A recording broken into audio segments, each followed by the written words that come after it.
I got to know Al Pacino back in 1979. He had read my interview with Marlon Brando and said he would only do the interview with Playboy with the guy who did Brando. That was me.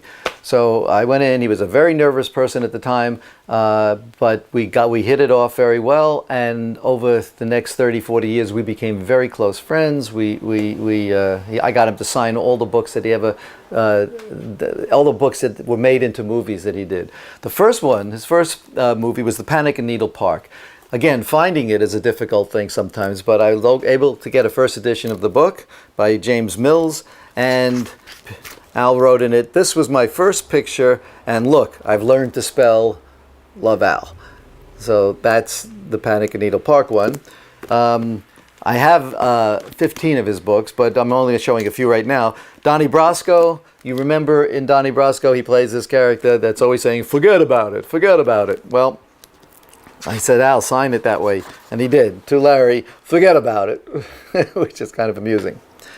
And then The Godfather became, the movie, of course, that we all know Al for as Don Corleone, Michael Corleone, and we also, of course, love him in Scarface. With some of these iconic films. So I got a hold of The Godfather, and again, it's the first edition, and I asked Al to sign it.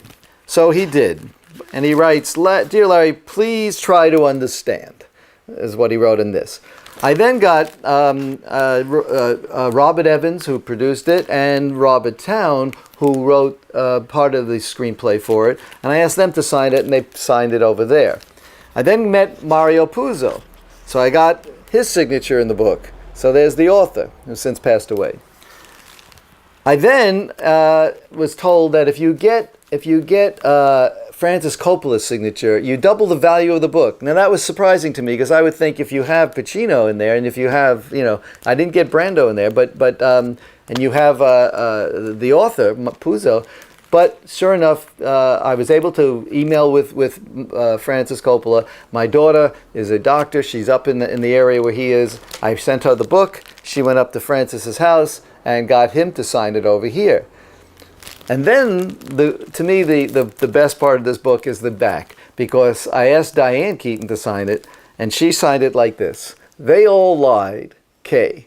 And if you remember the end of The Godfather, where the door is closed and he lies to her, it's a very effective ending. So there you have some of the people who have signed this book, and it becomes one of those rare volumes.